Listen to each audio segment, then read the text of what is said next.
Su plan de gobierno incluye la nacionalización de los recursos naturales, la propiedad estatal de los bancos y la redistribución de los ingresos.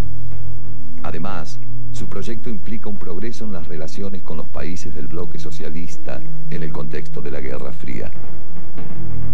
No veo por qué tenemos que quedarnos mirando cómo un país se vuelve comunista solo por la irresponsabilidad de su pueblo, dice Henry Kissinger, secretario de Estado, mientras extrae de su maletín un memorándum de la CIA que ofrece alternativas. En la reunión se aprueba el financiamiento de una campaña de propaganda negra para confundir al electorado chileno. Los Estados Unidos intentarán asociar a Allende con la represión estalinista y así provocar un quiebre en la coalición entre el Partido Socialista y el Partido Comunista, principales miembros de la Unidad Popular. El gigante de las comunicaciones, la International Telephone and Telegraph, y las 3 compañías estadounidenses que monopolizan la explotación del cobre chileno, han adelantado su disposición de agotar los medios para impedir que Allende asuma la presidencia. El 4 de septiembre de 1970, la Unidad Popular de Salvador Allende gana las elecciones por una leve diferencia de votos. El Congreso chileno debe reunirse el 24 de octubre para confirmarlo en el cargo. Los Estados Unidos tienen 7 semanas para impedir que Allende asuma. El 15 de septiembre, Nixon vuelve a reunirse con Kissinger y Richard Helms, director de la CIA. Las notas tomadas durante la reunión por Helms no dejan lugar a dudas. Tal vez haya una chance entre 10, pero salven a Chile. No importan los riesgos. Dediquen 10 millones más si es necesario. Hagan gritar a los economistas.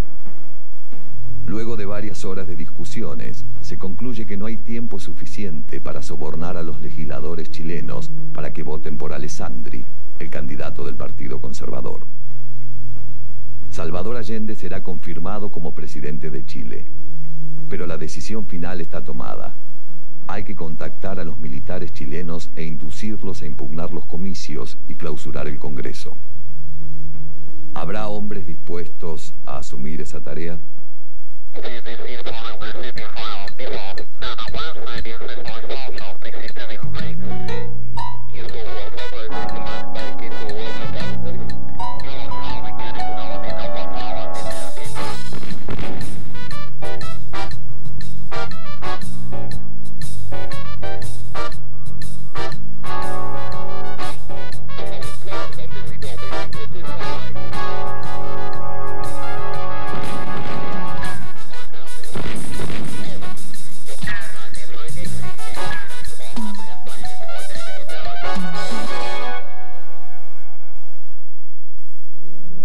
Desde la década del 60, la CIA llevaba a cabo actividades encubiertas en Chile. El objetivo de estas actividades era desacreditar a los líderes políticos de izquierda y colaborar con sus adversarios, civiles y militares, para que les impidieran llegar al poder. Hacía ya tiempo que apoyaba económicamente a varios partidos políticos que no pertenecían a la izquierda, financiando propaganda partidaria y proyectos para organizar grupos anticomunistas en el campesinado, los sindicatos y los medios de comunicación. A pesar de estas acciones, la Unidad Popular de Salvador Allende obtuvo en 1970 el 36,2% de los votos y la posibilidad de acceder a la presidencia.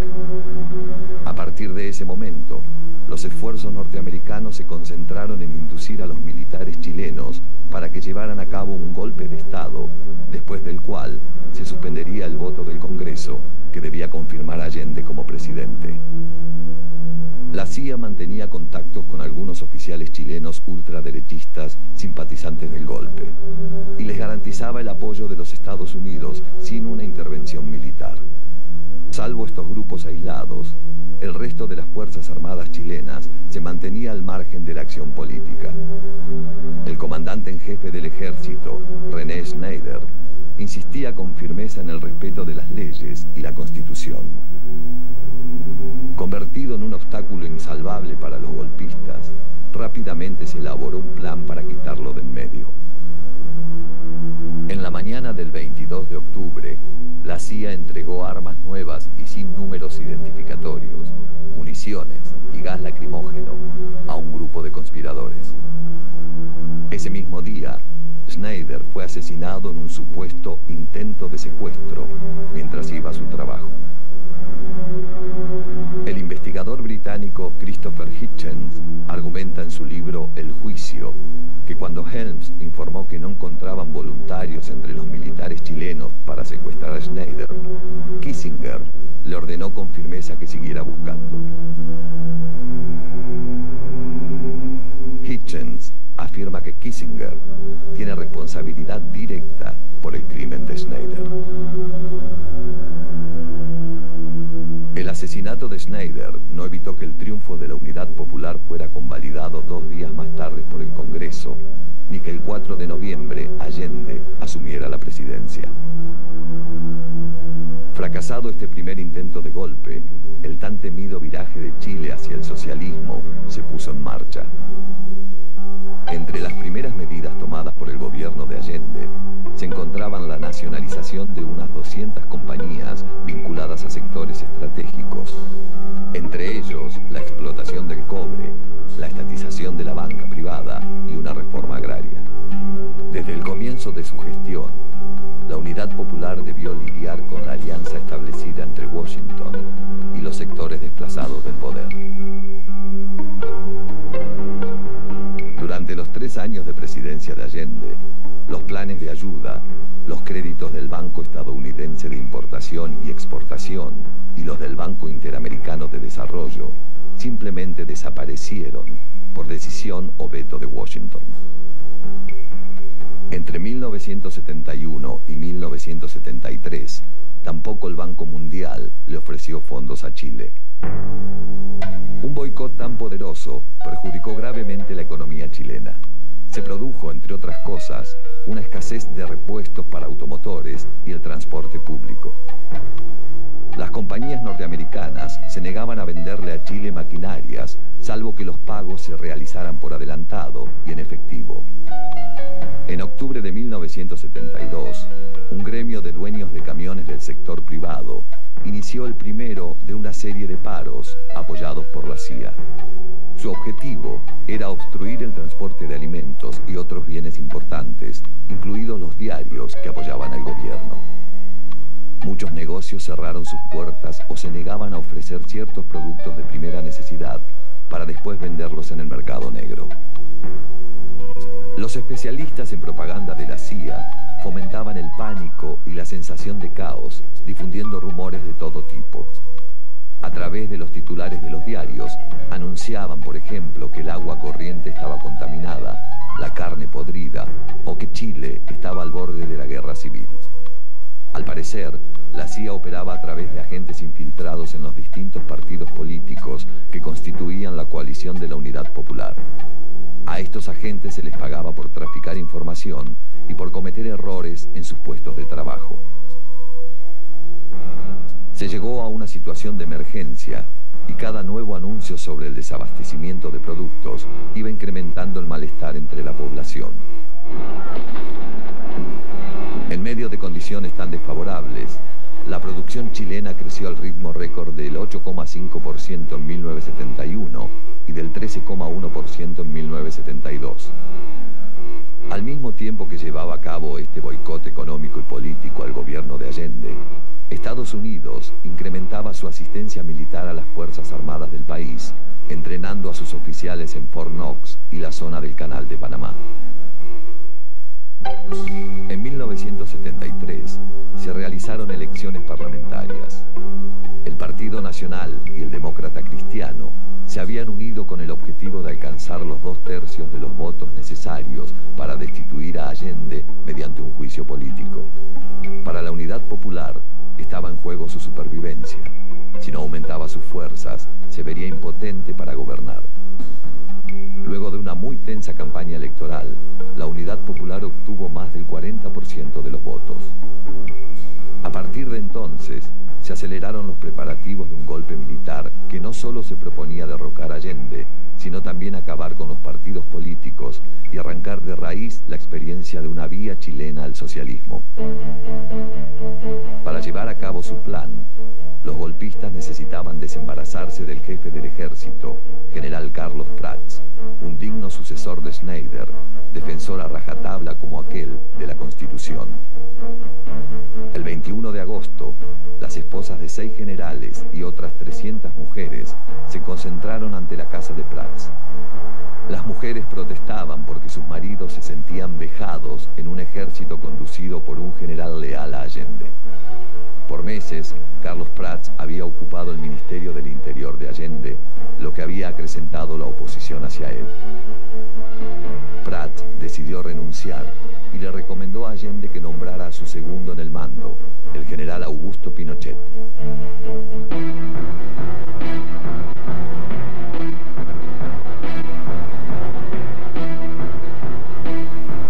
Después de la renuncia de Prats, la situación se facilitó para los conspiradores, que inmediatamente, en acuerdo con la CIA, fijaron la fecha del golpe para el 11 de septiembre. Lo encabezaría el general Augusto Pinochet Ugarte. Un año antes, en septiembre de 1972, y con motivo de una visita a Panamá, el ejército norteamericano le había prometido a Pinochet su apoyo a un posible golpe de Estado. Sin embargo, hasta última hora, Pinochet se presentaría en público declarando lealtad a la democracia chilena. Allende, que creía conocerlo bien, lo tuteaba y lo tenía por un profesionalista apolítico. El sábado 8 de septiembre de 1973, Pinochet fue puesto al tanto de la conjura por el conspirador de mayor rango en el ejército, el general Sergio Arellano Stark. Stark le ofrecía un puesto especial: liderar el golpe. El sábado 8 de septiembre de 1973, mientras Augusto Pinochet discutía los términos de su ingreso a la conjura, Salvador Allende se entrevistaba con el general Prats, quien, vestido ya de civil, le confesaba sus temores acerca de un posible golpe de Estado.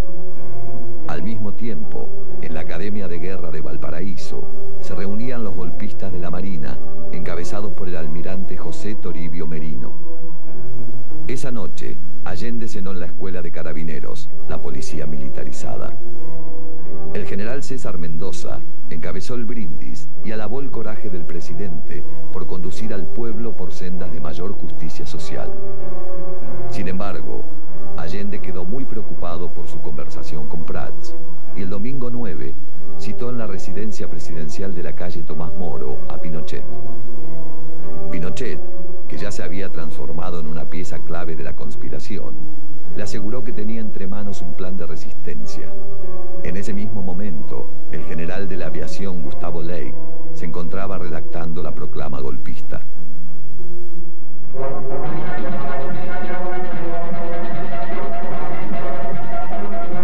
Por la tarde, fue a la casa de Pinochet, quien celebraba el cumpleaños de una de sus hijas.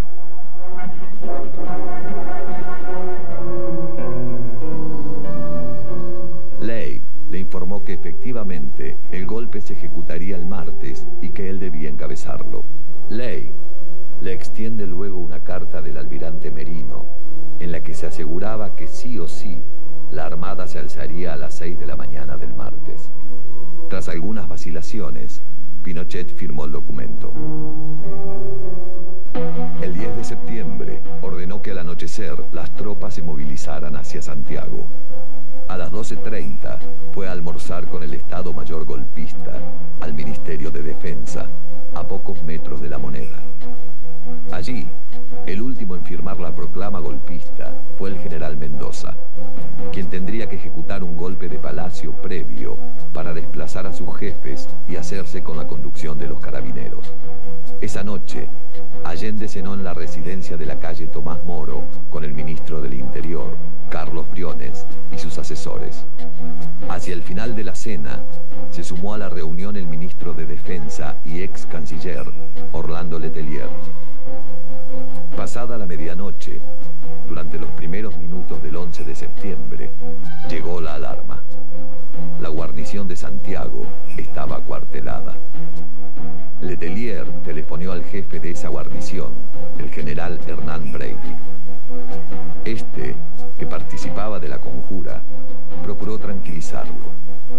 El acuartelamiento se ha dictado, dijo, para proteger a las estaciones gasolineras en prevención de incidentes. Pero minutos después, un nuevo llamado los alarmó. El intendente de los Andes informaba que había movimiento de tropas hacia Santiago. La flota de mar, que había zarpado en la víspera para participar en maniobras del operativo UNITAS junto a la Armada estadounidense, viró en redondo en alta mar, desembarcando subrepticiamente en Valparaíso, a 120 kilómetros de Santiago. Un oficial de carabineros leal confirmó desde allí a las 6:30 que la ciudad había sido tomada por los infantes de marina. Allende decidió ir a la Casa de Gobierno. El Estado Mayor de los golpistas se encontraba reunido en el Ministerio de Defensa a las órdenes del vicealmirante Patricio Carvajal, y sus comandos se habían establecido. Allende y sus acompañantes ingresaban a la Casa de la Moneda, ya rodeada por tanquetas de carabineros. El presidente creía que habían llegado para protegerlo. Casi al mismo tiempo, llegaba al despacho de Allende el senador Carlos Altamirano, líder del ala izquierda del Partido Socialista, y algunos de los más estrechos colaboradores del presidente. Allende no lograba ponerse en contacto con ninguno de los tres jefes de las Fuerzas Armadas. El jefe de la Marina, almirante Montero, estaba detenido en su domicilio por los golpistas y su teléfono había sido cortado, pero el presidente lo ignoraba. Tampoco sabía que Letelier había sido detenido tan pronto traspuso la puerta del Ministerio de Defensa, y no tenía noticias de Pinochet y Ley. Poco después, los golpistas emitirían su proclama desde el Ministerio de Defensa. Necesidad de emitir proclama, junta, comandantes en jefe. Dígame. La proclama lo siguiente y recalcar que las Fuerzas Armadas no están contra el pueblo, sino que están contra la hambruna que estaba sembrando el gobierno marxista del señor Allende. Se intimaba que cesaran todas las transmisiones radiales y televisivas del gobierno. El que desobedeciera recibiría castigo aéreo y terrestre. Y se daban los nombres de los jefes del movimiento: Pinochet, Ley, Merino y Mendoza. Allende se negó al pedido de renuncia a través de Radio Magallanes. Habían comenzado los tiroteos en las inmediaciones de la Casa de la Moneda. Francotiradores de la custodia de Allende, el grupo de amigos del presidente, instalados en los balcones del Palacio de Gobierno, rechazaban el primer ataque. 10 miembros de este grupo fueron detenidos al llegar a la Moneda por los carabineros y serían fusilados horas después por orden del general Mendoza. Allende se reunió con los edecanes militares. Llevaba el fusil automático que le había regalado el líder cubano Fidel Castro. El edecán de la Fuerza Aérea le transmitió que había puesto a su disposición en Cerrillos un DC-6 para que lo abordara junto a sus familiares y amigos y se marchara del país. Según el relato del edecán, Allende respondió: ustedes se van a retirar de la Moneda porque sus fuerzas se levantaron contra el gobierno. Yo no puedo responder por la vida de ustedes aquí en la Moneda. Díganles a sus comandantes en jefe que no me voy de aquí ni me entregaré. No voy a salir vivo de aquí aunque bombardeen la Moneda. Me voy a matar así. El edecán de la Marina se precipitó a un teléfono y le informó al vicealmirante Carvajal que Allende les había adelantado que se iba a suicidar. Carvajal, dialogando por radio con Pinochet, le decía: lo del suicidio era falso. Ahora acabo de hablar con el edecán naval, comandante Gres, quien me dice que ellos, los 3 edecanes, se van a retirar de la Moneda y se vienen hacia el Ministerio de Defensa.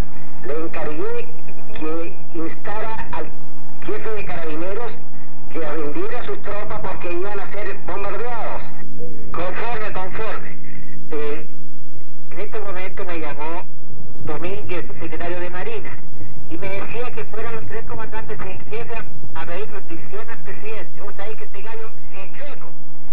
Consecuencia, ahí es la cosa, si él quiere, va al Ministerio de Defensa a entregarse a los 3 comandantes en jefe. A las 12 en punto se bombardea. Pinochet creía que Allende se había escapado de la Casa de la Moneda en una tanqueta de los carabineros. Estaba seguro de que la lealtad de la policía militarizada a los golpistas era fingida. Yo tengo la impresión de que el señor S.E. se arrancó en las tanquetas. Las tanquetas hay que ubicarlas. Y Mendoza pregunta, ¿no tienes contacto con él? No, pero en las tanquetas no huyó. Las tanquetas se habían ido antes. Entonces hay que estar listo para actuar sobre él. Nos vale matar la perra y sacar la vea. Exacto. Lo único que estamos esperando es que salgan los edecanes y los carabineros. Poco antes de las 9:20 de la mañana, Allende se dirigía al pueblo a través de Radio Magallanes, que ya estaba sufriendo interferencias. Esta será seguramente la última oportunidad en que me pueda dirigir a ustedes. La Fuerza Aérea ha bombardeado las torres de Radio Portales y Radio Corporación. Mis palabras no tienen amargura sino decepción, y serán ellas el castigo moral para los que han traicionado el juramento de Chile. Soldados de Chile, comandantes en jefe, titulares, el almirante Merino que se ha autodesignado, más el señor Mendoza, general Rastrero, que solo ayer manifestara su fidelidad y lealtad al gobierno, también se ha denominado director general de Carabineros. Ante estos hechos, como me acaba de decir los trabajadores, yo no voy a renunciar. Colocado en un tránsito histórico, pagaré con mi vida la lealtad del pueblo. A las 10, la resistencia de los 50 miembros del GAP seguía siendo firme. El tiroteo era intenso. El palacio se encontraba bajo el fuego de los tanques. Pinochet quería que a las 11 en punto los aviones de la Fuerza Aérea comenzaran el bombardeo. Tenía noticias de que en algunas poblaciones se estaba tratando de improvisar una resistencia. Caían bombas sobre el patio de los Naranjos. El costado norte del palacio estaba en llamas. Los disparos continuaban porque francotiradores leales ensayaban una resistencia desesperada desde el Ministerio de Obras Públicas y el Banco del Estado. Al frente de los tanques de Tacna y de la infantería, el general Javier Palacios era el encargado de tomar el edificio. Entre las llamas, junto al capitán Gallardo y otros 6 oficiales, se abría paso hasta el segundo piso. Los oficiales encontraron al presidente en mangas de camisa, sin corbata, con la ropa sucia de sangre y empuñando un arma. Allende les disparó una ráfaga, pero su puntería no era buena. Hirió a Palacios en una mano. Los militares respondieron al fuego ametrallando al presidente. En rito de casta, todos los oficiales presentes descargaron una última bala sobre el muerto. Un par de horas más tarde, el cuerpo de Allende, cubierto por una manta chilena, fue retirado por efectivos militares y trasladado al hospital militar. A las 18 horas se inició el toque de queda en todo el país. Exactamente 12 horas después de iniciado el golpe, todos los focos de resistencia habían sido aplastados y la Junta de Gobierno controlaba todo el territorio nacional. Tras los hechos del 11 de septiembre, se iniciaba una de las páginas más oscuras de la historia latinoamericana, donde el aparato represivo, conducido desde Washington y ejecutado por los ejércitos del Cono Sur, arrasaría en pocos años con las vidas y las libertades de millones de personas.